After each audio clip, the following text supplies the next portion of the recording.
8h51 pela hora oficial do Brasil, hora de acionarmos o colunista Fernando Schiller, cientista político, que vai conversar conosco nessa manhã a respeito das questões ligadas aos incêndios que estão acontecendo pelo país, o depoimento das autoridades, as providências anunciadas. E aí, Schiller, o que mais te chamou a atenção desse assunto todo? Bom dia, seja bem-vindo. Tudo bem, Pedro, Sônia, Cláudio. Olha, bom, sobre os incêndios, as queimadas, olha, os dados estão aí, né, o maior índice de incêndios em 14 anos, desde 2010 no Brasil, na Amazônia até mais, quer dizer, então é um escândalo absoluto. Eu me lembro, primeira observação puramente política aqui, isso no governo passado era visto como um grande escândalo, o ministro queimador de florestas, as ONGs, eu me lembro do Greenpeace pedindo a demissão do ministro Ricardo Salles e assim por diante.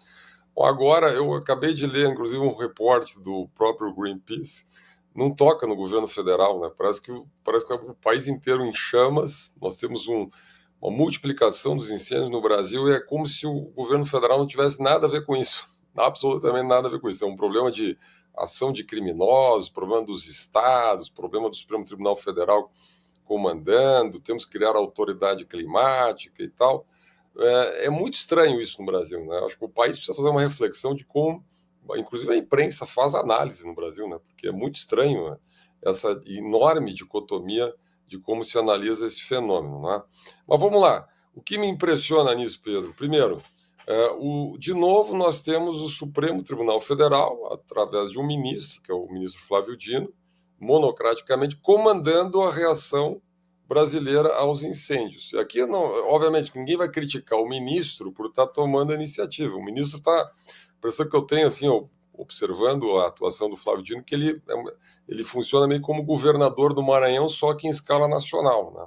O gabinete dele é basicamente formado pela sua equipe quando era governador lá do Maranhão, e ele monta uma equipe, ele montou uma espécie assim, de força-tarefa emergencial e passou a ser ele a autoridade climática do país, né? Interessante, a gente está discutindo a criação de uma autoridade climática no Congresso, que é típico brasileiro, né? Acontece um problema, vamos criar mais um órgão público, vamos criar agora a autoridade climática. Esse assunto foi falado na época da campanha eleitoral pela Marina Silva. A Marina Silva gosta muito dessa ideia. Isso foi uma ideia que vários países foram criando ao longo do tempo, e o John Kerry, nos Estados Unidos, é a autoridade, né, climática americana, mas que tem uma função global, né? Ou seja, os Estados Unidos como um país que tem liderança global, então um personagem como John Kerry, então ele circula pelo mundo, fala do aquecimento global, das mudanças, enfim, que precisam ser tomadas, medidas contra o aquecimento nos órgãos, especialmente organismos internacionais. O Brasil não tem esse impacto global, né? O Brasil tem hoje 39 estruturas ministeriais, né, entre ministérios, secretarias especiais, etc. A ideia é que se cria uma autoridade climática que também vai ser a 40ª, ou seja, uma autarquia federal, ou seja, uma agência reguladora. Se for um departamento lá ligado ao Ministério do Meio Ambiente, cá entre nós é muito estranho, né? A minha reflexão sobre isso é o seguinte, quer dizer, a velha solução brasileira de que a gente tem que ter mais uma estrutura para dar conta do que as atuais estruturas não fazem, essa é uma ideia que realmente envelheceu no Brasil, né? Que o Brasil, em tese, possa ter uma autoridade climática, bom, como tese, né? Nós tivemos a presença do Paulo Artacho, que é professor de físico, professor da USP, na semana passada em Brasília. O Lula reuniu os chefes de poderes, alguns ministros, ele fez uma exposição bacana sobre, eu até assisti a exposição que ele fez no Palácio do Planalto e tal, sobre o aquecimento global. Como cá entre nós, né? Eu já tinha assistido o Dr. Paulo Artacho falar sobre isso tantas vezes, né? Um assunto amplamente conhecido. Nós estamos praticamente na metade do governo, o governo fez campanha em torno desse assunto, e a gente parece que começou tudo do novo, né? Começam umas queimadas. Vamos lá, só para dar alguns dados assim que eu acho curioso sobre isso, né? Primeiro, eu ia chamar de o ministro Flávio Dino, eu não sei se é ministro do Supremo Tribunal Federal, ou ministro do governo, ou ministro de tudo no país, ministro da autoridade de qualquer coisa, né? Ele determina, olha só que curioso, né?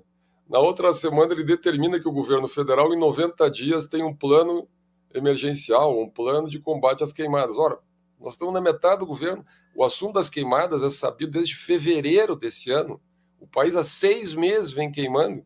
Agora tem que um ministro, tem a Marina Silva, que foi, né, louvada como grande autoridade global em clima, em meio ambiente, etc. O país não tem um plano.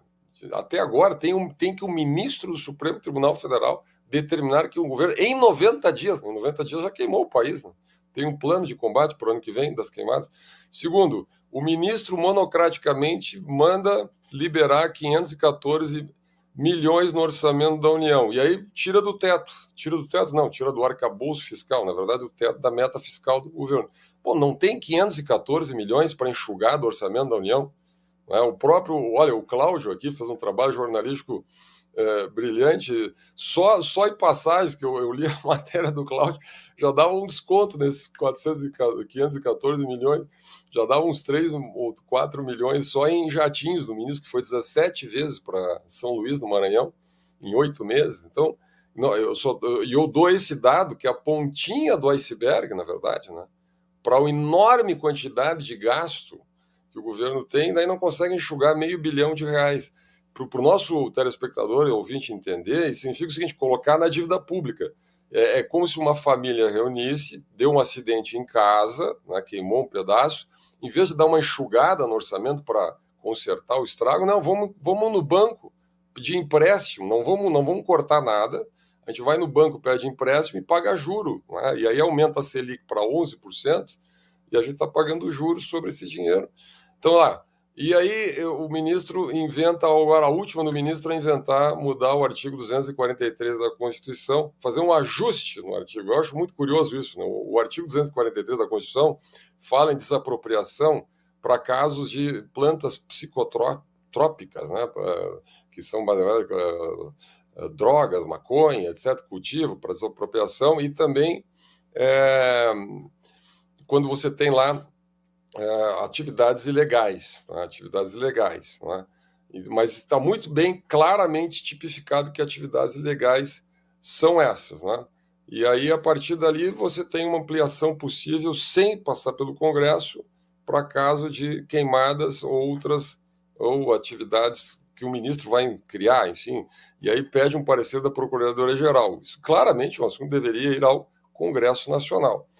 Então, eu quero dizer o seguinte, olha, que bom, pelo menos o ministro está tomando iniciativas, né? Mas é uma confusão a República Brasileira, né? É o Supremo Tribunal Federal comandando política pública, reunindo com governadores, mandando liberar bombeiros, sabendo como é que está a articulação com os municípios, enfim, fazendo um trabalho que é típico do Ministério do Meio Ambiente. E cá entre nós, eu acho isso tudo muito estranho, Pedro.